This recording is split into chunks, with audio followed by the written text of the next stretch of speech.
Welcome. We're moving on to early modern English, and I want us to begin with some historical impetus, and then we'll move into linguistic considerations. So the early modern English period covers 1500 to 1800. So that's 300 years, and it's the shortest historical category we've looked at, but there's a lot happening. England experiences a lot of political change during the time, but I'm going to focus on what's happening at the beginning of this period as a starting point, and then we'll bring up 18th century kind of later or in another lecture.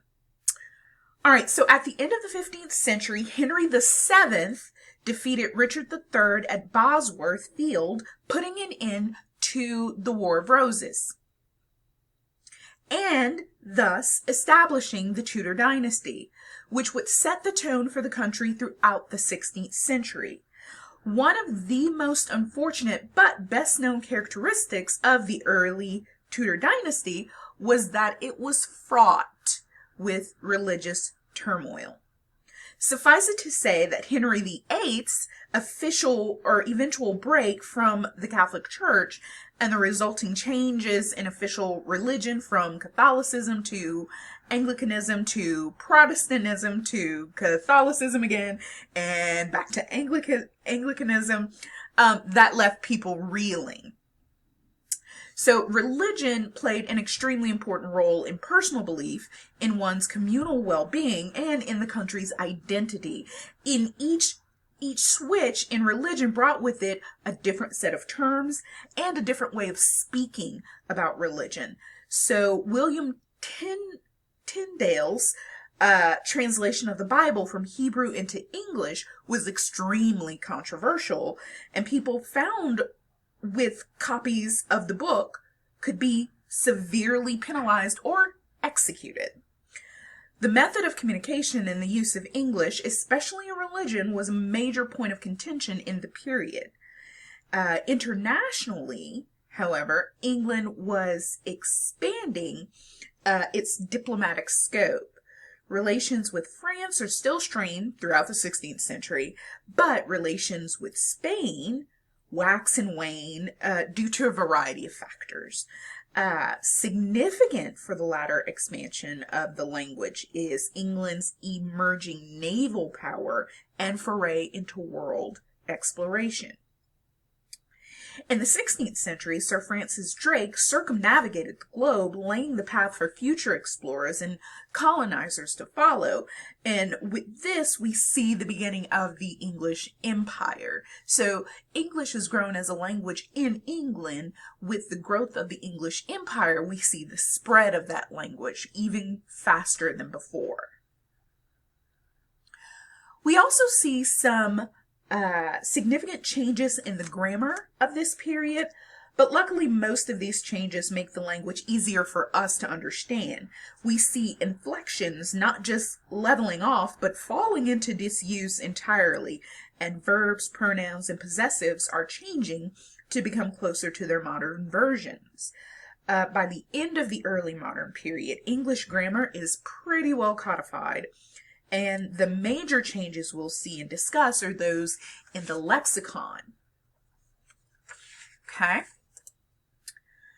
By the late Middle English period, verb conjugations were becoming simplified. For example, in eliminating the distinction between singular and plural in past tense, we still do this today.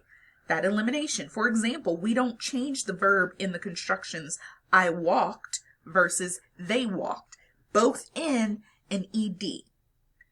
Okay, a few weak verbs became strong by analogy, which is kind of strange, but overall the weak verb inflection was being applied to new verbs. So if we have a new verb and don't know how to put it in past tense, just add ed to the end of it. That habit was in effect in the early modern period.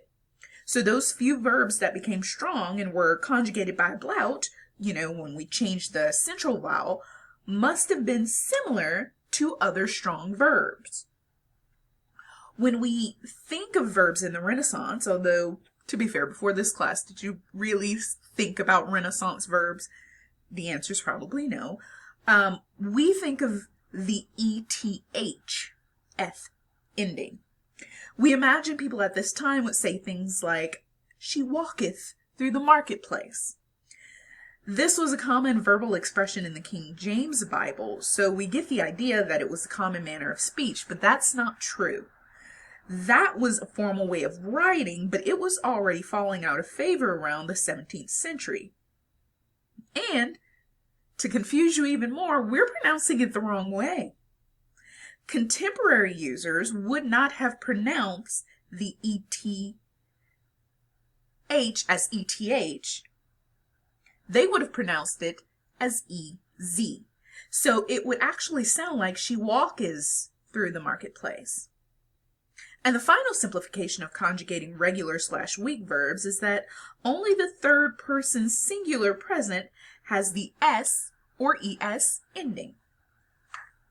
The distinction between thee and you mentioned in an earlier lecture carried through the beginning of the period, but by Shakespeare's time, it was starting to lose favor. Thou was actually used longest, either by high-ranking citizens addressing their social inferiors, or men expressing contempt at social institutions.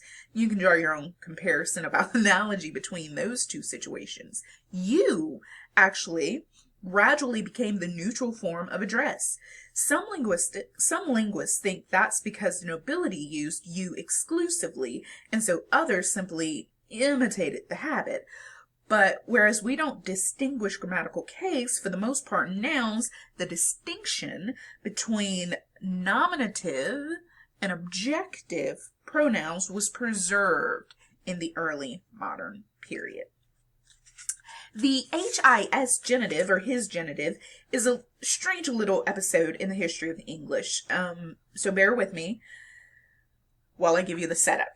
Okay, if we have an uninflected noun, a noun with no changes made to it, followed by a third person possessive or genitive pronoun, the examples I give are from early modern texts: the Count, his galleys, Lucilla, her company, the Utopians, their creditors.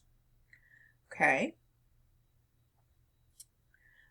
So in a modern example, the dog, his bone. Okay. So the Count, his galleys, Lucilla, her company, the Utopians, their creditors. The most common pronoun used in this construction was the masculine his, appealing in unstressed from YS or I is. Okay? So, here's where it gets strange. The most common third-person plural pronoun used in this construction, despite the gender of the noun, was the masculine his.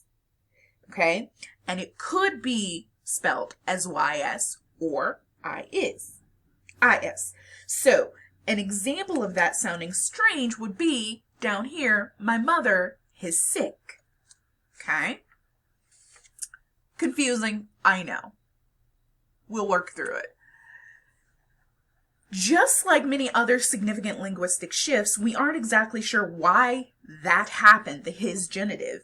It could have been because speakers were adjusting to foreign nouns that couldn't be made possessive, or it could have been used as topic comment structure. So, speaking of the Nile, her source is near the cliff. Right? I'm not sure which one sounds more plausible, but it does question, what are we left with?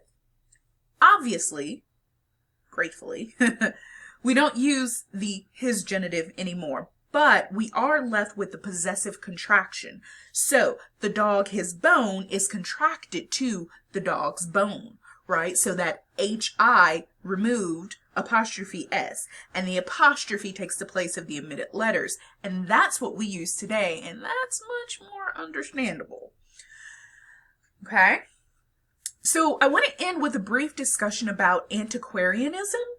Antiquarianism, or the interest in antique materials, lifestyles, art, and literature, became a hobby of the well-to-do during the early modern period. Specifically, these early antiquarians were interested in the historical origins of English. After the monasteries were dissolved in 1536, so early to mid 16th century, when Henry VIII broke from the Catholic Church, as he does because of marriage and religion and other things, lay people, or really anyone with the right amount of money, could purchase original documents in Middle and Old English. And certainly many of these documents were compromised or destroyed by well-meaning people, and that only made our record of early English weaker as a result. One of the most influential antiquarians, as it were, is Sir Robert Cotton. He made the important collection to which we owe our texts, Beowulf, the Battle of Maldon, and the Vaspian Psalter, and much else. He kind of compiled it, put it all together, and he collected those manuscripts. And that's how we got them today in, 2020. Antiquarianism pursuits led to the rise of purposeful anachronisms and Chaucerisms in early modern writing. Through these techniques, writers would make their works sound older than they were in order to give them more weight or respect. Antiquarianism also played a role in the poetic school of thought in the 18th and 19th century in England.